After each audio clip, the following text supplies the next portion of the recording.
Stall is a playstyle with polarizing presence. Many despise the playstyle and anything resembling it with all their being, while others seem to feel it within their very essence of their soul, given how they seem to use nothing else, even when it's not the most viable. Why is this? Well, if it gets a good matchup, it tends to be an easy autopilot win, simply by switching back and forth between counters as the opposition gets worn down by your passive damage. Barring extreme luck, it's one of the safest ways to punish poor team building that doesn't account for it, making it a potentially very easy win. This isn't to say using stall is skillless, far from it in matches where the opponent is prepared for it, but when it hits, it generally doesn't take a genius to ride the advantage to victory. You generally dance around offensive threats you're not super prepared for, but if you don't have the tools to deal with stall, it will shut you down ruthlessly just about every time. It's easy to see the appeal of such a style, but then again, maybe people just enjoy wasting your time with elongated battles. Maybe their quote-unquote strategy is lulling you to sleep, not with spore or sleep powder, but by counting on you, the player, dozing off and timing out. Surely this isn't very reliable though. Is it really that bad? I'm gonna watch a stall battle right now.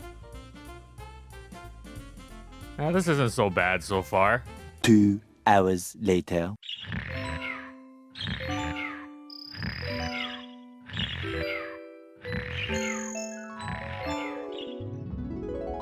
Dude, stall is so dry like this hot summer desert.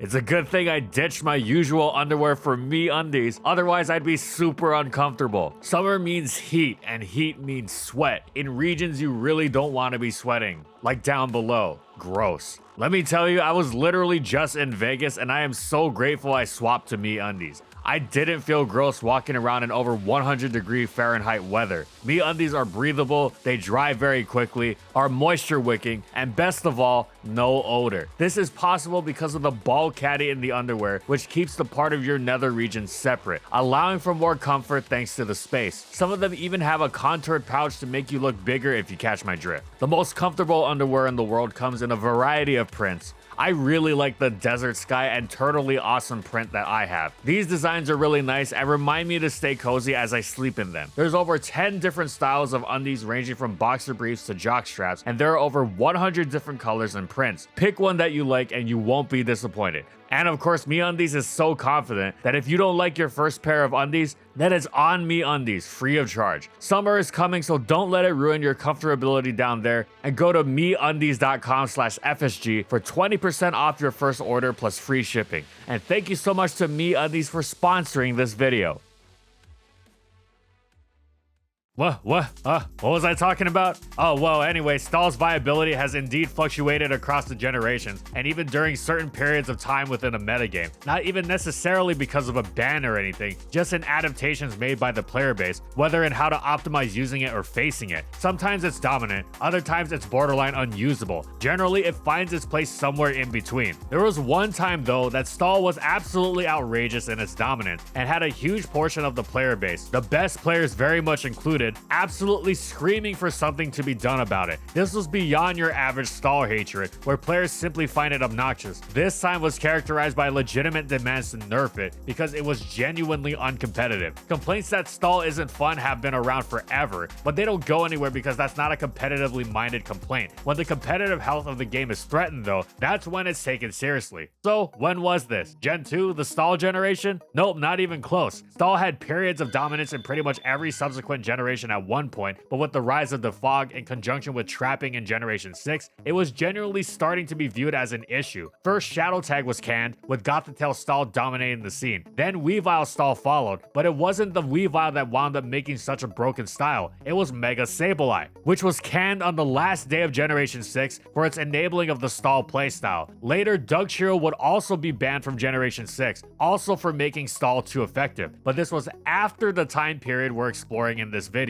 Indeed, none of those time periods are what this video is about. This video is about Sun and Moon OU, pre-Ultra Sun and Moon, and when stall ran utterly rampant. Despite Gen 6 having 3 stall-affected bans, it cannot hold a candle to the stranglehold stall had on this period of Gen 7 OU. Why? Well, stall in Gen 6, obnoxious as it was, wasn't exactly the most consistent. It wasn't much for reliably turning in a high win percentage. It more excelled at catching someone off guard and locking them out of a chance for a win win with an amazing matchup, but it couldn't get those matchups as consistently as Stall had been able to at its peaks in past gens. It more relied on team building, generally being focused on non-Stall matchups, dealing with more common threats like Keldeo and the Mega Charizards, which would leave one without sufficient resources to cover Stall. Even when Stall was at its most dangerous, though Gen 6 teams could generally adapt themselves to handle the style once they had greater awareness of its presence, which is why the style fluctuated in usage and viability as much as it did. Pre-Dugtrio, the style was famously terrified of something as effective and common as Choice Band Tyranitar, for example, while not much enjoying facing Taunt Heatran either, and even dominating Doug teams, which were never as unified into defining a set of 6 as Gothitelle and Weavile had been, and had similar weak spots. That's why we're focusing on this period of Gen 7 in this video. We wanted to examine when Stall was at its most oppressive, and landed on this after exploring several other candidates, which were as follows. First, the aforementioned Generation 6 stalls anchored by Gothitelle and Weavile. Gothitelle superbly demonstrated the absurdity of Shadow Tag with its unique methods of trapping. Previously, trapping was widely thought to only be successful if you KO'd the opponent and preserved your own Pokemon. Obviously, specific game states later into battles may call for a little less, but it wasn't something you actively planned for with your trapper. If you were running Scarf Tyranitar to pursue something, as so many stall teams did since Generation 4, you generally weren't sacrificing Tyranitar for inescapable damage on something. You wanted to take that laddie to an out. This is why Gothitelle was at first considered less threatening, more gimmicky. Its reach of what it could take out seemed limited to mostly fighting types, but once you entered tricking a Choice Scarf into the equation, it was ruinous. A Scarf stall breaker was near useless, and Goth was more than a fair price to pay for this. Forget your Tail Glow Manaphy, your Nasty Plot Togekiss, your Taunt Heatran, huge threats to stall that weren't in the least bit afraid of Goth's attacking stats, but when unable to escape from being tricked with Scarf, they were easily dispatched. Goth's effectiveness was such that players attempted to answer stall without resorting to a Choice Band Tyranitar, or some sort of other pursuit trapping of Gothitelle would place the otherwise worthless Shed Shell on Manaphy and Togekiss so they could escape, unreasonably hindering them in non-stall matchups. Goth's talents were then recognized even in Generation 5, leading to Shadow Tag's ban there as well. Weavile was similarly oppressive in its enabling of Gen 6 stall. Beyond Generation 6, we also briefly considered another period in early Generation 5, where several of Rain stall were so dominant, the playstyle just about single-handedly kept its famed nemesis Virizion in OU. Generation 4 had several periods of dominant stall teams, from the days of Fortress Wars, where rapid spinning hazards away was key to support Restock Gyarados, to the more modern age where ignoring spikes and toxic spikes entirely was preferred, with the newly dominant Clefable and the reintroduced Latios, and of course Generation 2 was famously ruled by stall for several significant periods of time, always anchored by the immovable Skarmory, flanked by a cast of similarly sturdy teammates, from the early Double Dog Raikou Suicune teams whose dominance spurred Explosion offense into existence, to more aggressive and simultaneously boom robust Double Electric Raikou Zapdos iterations. However, we have chosen this period of Generation 7 because it combined the incredible reliability of early gen stalls with the infuriating lack of tools to consistently combat it of the Generation 6 variants. Even when stall was dominant early on, there were always plenty of tools to reasonably take it on. In the Defog era, it was much more limited with the increased matchup risk, leaving players far more restricted in reasonably answering it. Stall during this period didn't rely on catching the opponent unawares like it did far more often in Gen 6. It was utterly dominant specifically because there were so few options to reliably deal with it. Stall would come at you and you'd know it was coming,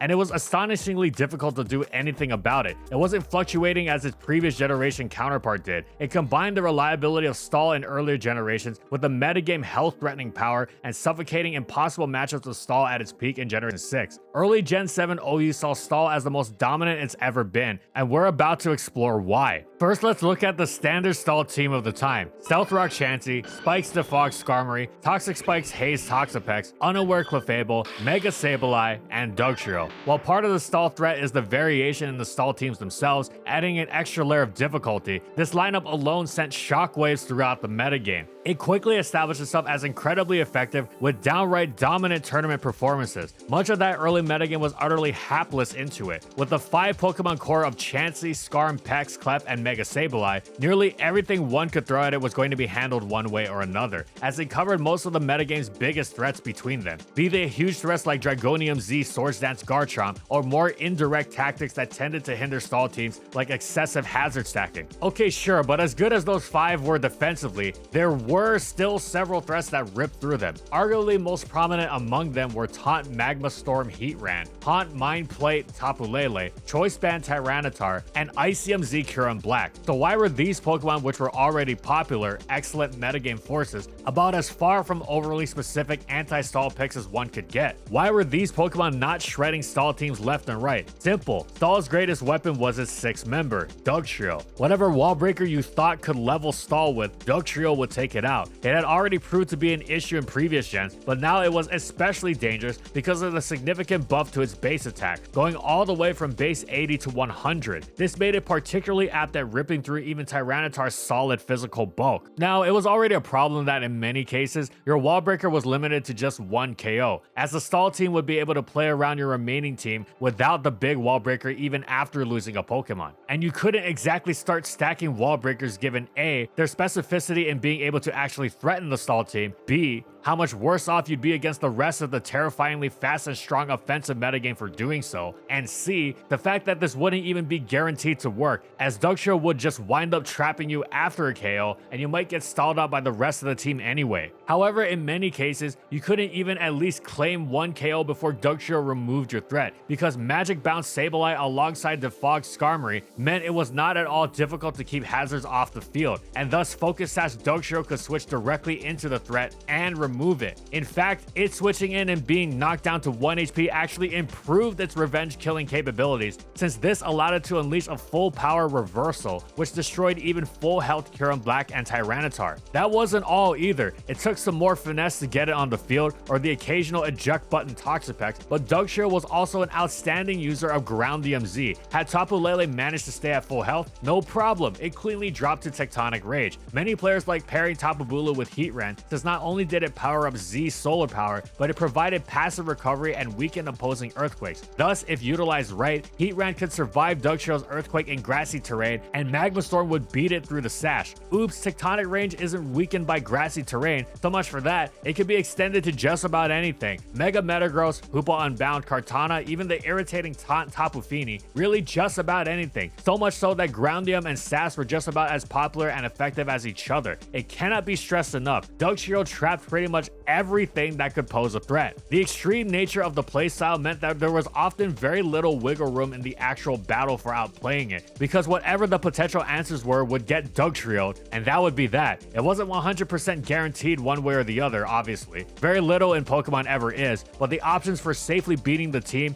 and the style were incredibly minimal. Very quickly, Alolan Marowak shot up in usage. It was also being used because it checked Pheromosa, but given its average bulk and Stealth Rock weakness, this was more of a secondary benefit. The primary reason to use Alolan Marowak was that it not only trucked through Stall's 5 Pokemon Walling Core, but its ghost typing also meant it wasn't trapped by Arena Trap, so it could simply switch out when Dugtrio came in, then repeatedly switch in until the Stall team was destroyed. Actually, never mind, Dugtrio started running Pursuit. As funny as the scene for Arena Trap Dugtrio to be using Pursuit on a grounded Pokemon, in Gen 4 it had to use the move for Levitating Gengar. That's exactly what happened. Alolan Marowak would switch because it had to, and it'd be hit for over half its health by Pursuit. Now it went from a 1 Pokemon destroyer of Stall to a mildly annoying threat that was really quite manageable with halfway decent play, akin to how a Stall team of a previous generation might dance around a dangerous Dragon type. The rest of an Alolan Marowak team wasn't generally going to be concerning itself with beating Stall, since that's what Alolan Marowak was supposed to do. And Alolan Marowak's low speed and flawed defensive profile meant his teammates had a lot of compensating to do in terms of taking on the tier's many major threats, so you couldn't even supplement it further without introducing some serious holes. The player base wondered, if Alolan Marowak can't get the job done, what can? The closest thing to a reliable answer was Tapu Lele, with Shed Shell as the item, allowing it to switch out of Arena Trap. This generally worked, but was incredibly specific, and the fact that the only way to make it reliable was an item that was completely and utterly worthless otherwise exacerbated the problem further. Not only was this pretty much one of 3 things that was reliable, the others being a well-played taunt Tapu Fini or Coco, well, one of these 2 options had to basically function with a useless item slot in any other matchup. Now the player base's general stigma towards stall definitely played a part in the extremity of the initial reaction, but it quickly became apparent that something wasn't right. The options for dealing with stall were all shut down one way or another, and it wasn't just Dugtrio ruining everything either. Boosting sweepers that didn't fear Dugtrio and could threaten the rest of the team, like Dragon Dance Zygarde, were made completely useless by Clefable's unaware. As mentioned previously, indirect forms of ruining a stall team's longevity were stifled by Mega Sablei's Magic Bounce. Okay, sure, dealing with stall is like dealing with any other playstyle, as not having one Pokemon automatically win against it off matchup is a systematic effort to be executed throughout the battle. For example, one of Stall's weaker points was that it struggled to keep Stealth Rock off against offensive Swords Dance Rock'em Z Landorus T, who also switched out of Dugtrio. Once rocks went up, it was easier to start making those cracks appear in the stall team's defenses. However, it was still very much an uphill battle, and even the Lando T example, the most reliable one, was far from guaranteed because it was deathly afraid of status and had to time its Z move right to threaten Skarmory. There's nothing wrong with having to be precise in battle, of course, but this was so much effort for so little reward, constantly having to avoid practically losing on the spot just to get rocks up. If those rocks ever came off and the Z move was burned, doing so again would be exceedingly difficult. Oh, and this only really worked with SD Rockium versions of Stealth Rock Lando T. Forget the otherwise excellent Flynium sets as just one other example. Oh, and keep in mind all this hassle was over one stall team. Eventually the players started trying other variants, and the task of beating stall became even more astronomically difficult. None of the other variants quite matched the metagame defining dominance of the standard, but they were plenty scary and successful in their own right. There were plenty of variation too. Zapdos was used, recalling late Oras, providing a second defogger to complement Skarmory. It destroyed Stealth Rock Clefable, whose Moonblast and Flamethrower would otherwise let it get rocks up against Mega Sableye and Skarm. Usually Defog has less PP than Stealth Rock, and Clefable was well equipped to play the long game, but with pressure, Zapdos would PP stall Stealth Rock. Yeah, PP stalling Stealth Rock, not something you see every day, and wound up outstalling it with Defog. Zapdos was also an excellent answer to the major stall irritation that was Taunt Tapu Fini, and further helped with Kartana and Tapu Bulu. Furthermore, Unaware wasn't limited just to Clefable. Good old Quagsire popped up, and even Pyukumuka was used to success. Blissey could be used over Chansey with the passive recovery of leftovers, making wearing it down a much more difficult task.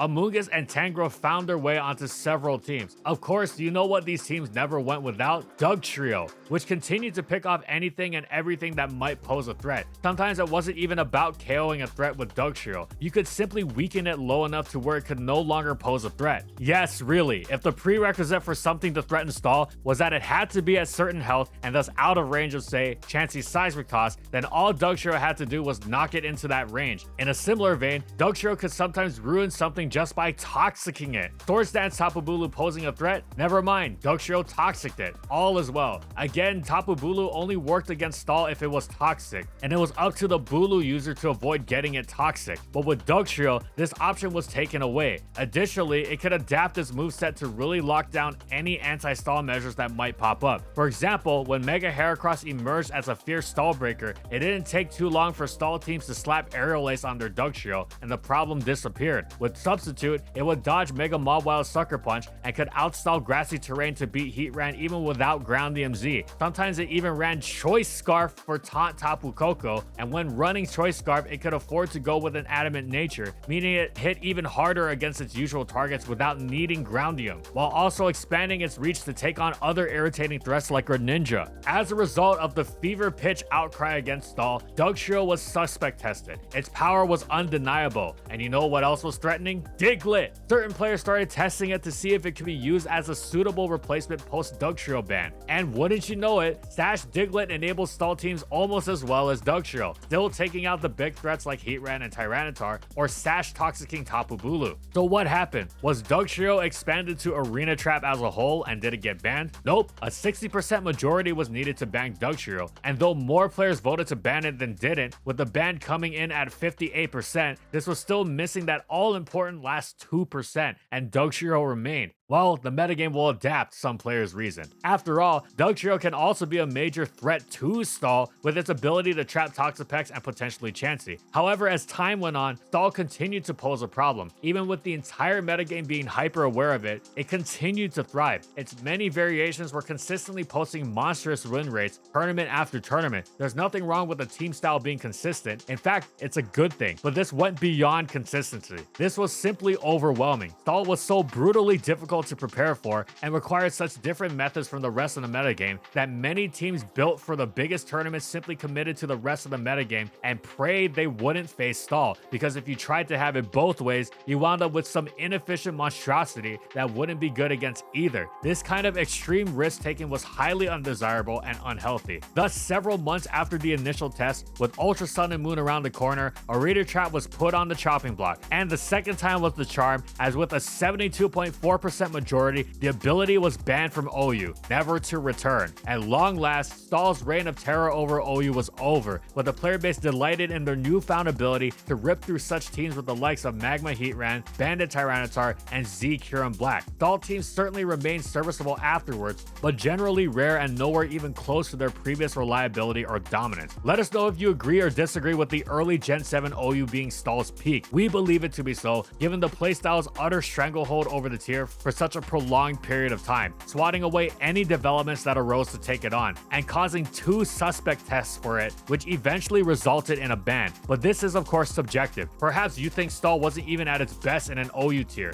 Additionally, let us know what kind of playstyle peak you'd like to see next. Stun, Rain, Hyper Offense, Paralysis Spam, Balanced Hazard Stacking, Ditto and OU, whatever it is, we'll see you next time. Thanks for watching everyone, and as always, if you liked the video and you want to see more, be sure to subscribe to False Swipe Gaming for more weekly Pokemon content, and thank you so much to our patrons for continued support of our videos, and thank you to everyone else watching as well.